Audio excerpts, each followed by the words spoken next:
একটা কথা বলি, একদম মনের কান দিয়ে শুনবেন। জান্নাতে যাওয়া সবার স্বপ্ন। আছি আমরা সবাই দুনিয়ায়। ঠান্ডা মাথায় ভেবে দেখলে দেখবেন এই দুনিয়া এবং জান্নাতের মাঝখানে কিন্তু দুইটা স্টেশন আছে, একটার নাম কবর, একটার নাম হাসর। কবরটা কিরকম? আমাদের দুশমনরা না, আপন জনেরাই কিন্তু খনন করবে, আপন জনেরাই কিন্তু লাশটা রাখবে, আবার আপন জনেরাই কিন্তু ওই দেহটার উপরে বাঁশ বিছিয়ে মাটি চাপা দিবে, চতুর্দিক থেকে অন্ধকার করে ফেলবে।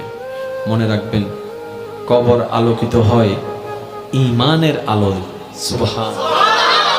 আর হাসর আলোকিত হবে আল্লাহর রহমতের সাথে আপনার আমলের আলোয়, সুবহানাল্লাহ। হাসর আলোকিত হবে আমলের গুণে, কবর আলোকিত হবে ঈমানের গুণে। আর ঈমানটা কানে থাকে না, মনে থাকে। তাহলে সেই মনটাকে যদি আপনি পরিষ্কার করে ফেলতে পারেন, হ্যাঁ সত্য, এটা একদিনে হয় না, এটা এক সপ্তাহে হয় না, এটা এক মাসে হয় না, এটা এক বছরে হয় না। এটা হচ্ছে বান্দা চেষ্টা করতেই থাকবে, হিংসা থেকে যেন সে নিজেকে বাঁচাই রাখতে পারে। মন চাচ্ছে অন্যের বদনাম করতে, সে জিহ্বাকে কামড় দিয়ে রাখবে। দুনিয়া উল্টায় যাক, আমি বদনাম করব না, আমি বদনাম করব না, আমি বদনাম করব না। মন বলছে তাকে মেরে ফাটাই ফেল রাগের কারণে। আপনি বলবেন দুনিয়া উল্টায় যাক, আমি তার গায়ে হাত তুলব না, আমি মাফ করে দিলাম, আমি মাফ করে দিলাম। কেউ একজন এসে বলল অমুক তোর নামে বদনাম করছে, যা যা বিশ্রী কথা বলছে, আপনি মুস্কি হেসে কথাটাকে রিসিভ করে বলবেন আলহামদুলিল্লাহ, আমি তাকে মাফ করে দিয়েছি। এভাবে যখন বান্দা চেষ্টা করতেই আছে, শয়তান আপনাকে হয়তো অন্তর ঘরে, না হয় বন্ধু বান্ধব দিয়ে কিছু কথা আপনাকে কানের মধ্যে পিন দিবে। যেমন কিছু কেউ আপনাকে এসে বলবে যে তুই কি ঠান্ডা হয়ে গেলি, তুই কি হার মেনে গেলি, তুই কি পরাজিত হয়ে গেলি, তুই মারতে পারিস মারস না কেন, তুই বলতে পারিস বলস না কেন, তুই বাধা দিতে পারিস দেশ না কেন। আপনি বলবেন দুনিয়াকে খুশি করার আমার দরকার নাই, আমার রবকে খুশি করার দরকার, সুবহানাল্লাহ। মনে রাখবেন ভাইয়ের একটা কথা, সব কিছুর মূলে রব। আপনি ডাইনে থাকেন, বামে থাকেন, সামনে থাকেন, পিছনে থাকেন, এভরিথিং, সব কিছুর মূলে গিয়ে রব। যেমন আসেন, কষ্ট নেবেন না আমার কথায়। কোন একটা কথা, কোন একটা মানুষ যদি প্রথমে ওই অ্যাক্সিডেন্ট হয়, প্রথমে হলো যে বোধ হন মেডিকেল ফুটিয়ে হন্ডা ডাক্তারে সাইয়েরা হবো তো চিরাং মেডিকেল লই যাব এই তো হন্ডা মাতন না হন্ডা চিরাং মেডিকেল আইকা হইতাম ডাহলা সাইয়ের হদ্দা তো বেশি রিক্স দিতে পারতাম না। জোর হ না, ইয়া বারেন না জাগা সব জান না, বারেন না ইন্ডিয়া হদ্দ পারতাম না। লন্ডন যাব, হন্ডে লন্ডন সিঙ্গাপুর ইতারা হদ্দ মারে মা এই মেশিন আর তো নাই। আমেরিকা যাবি, আমেরিকা যাওয়ার পরে ডাক্তার হদ্দে ইটা হদ্দ আর হনমিকে যাইতো না হইস পডিয়তুন গুইতে গুইতে চলি সিধা হন্ডে আমেরিকা হদ্দা আই আর হন্ড হইম। ইতারা তো সিনিয়র হাসে ফাটাইতে আর হাসে ফাটাই হন্ডে ফাটাই তুন সিনিয়র মেশিন তানটা হনমিককে জোরহনা সিনিয়র মেশিন তার তো হনমিককে। এবার আমেরিকা ডাক্তার হতে আল্লাহ লাগর আল্লাহ লাগর আল্লাহ লাগর আল্লাহ লাগর,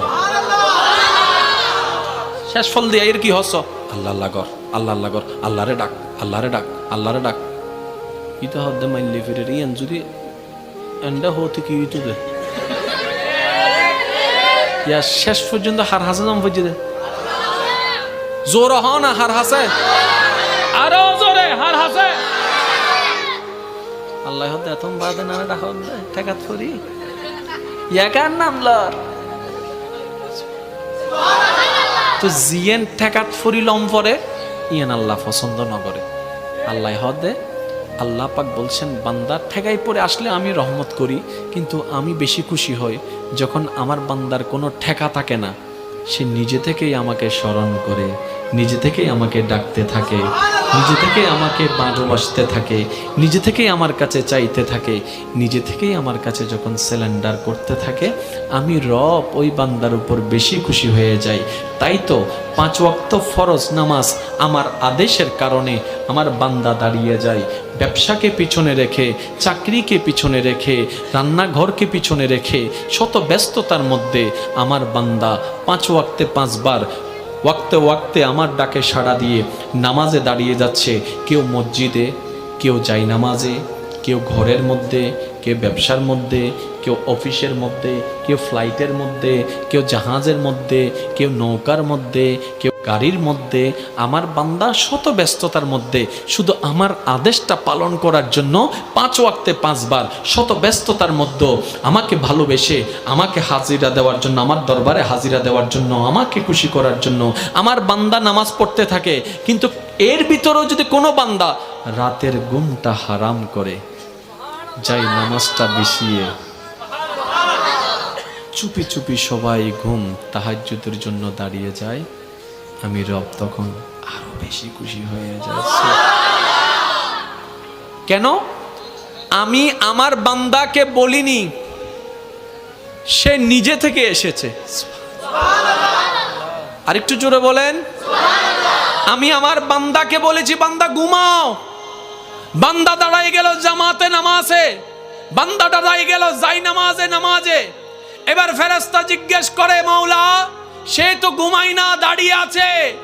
বান্দা বলে যে আল্লাহ তোমারে চাই, তোমার রহমত চাই। রব বলে যে এই জিনিসটাই তো আমার ভালো লাগে, যেটা নিজে থেকে বান্দা আমার জন্য করে। একটু দেখেন, এখানে কঠিন কিছুই নাই। মনে রাখবেন ভাইয়েরা, সব কিছুর মূলে হচ্ছে কে? তো যেখানে মূলটা আপনার আল্লাহ, আগে থেকে ওটা ওনাকে ধরে বসে থাকেন না।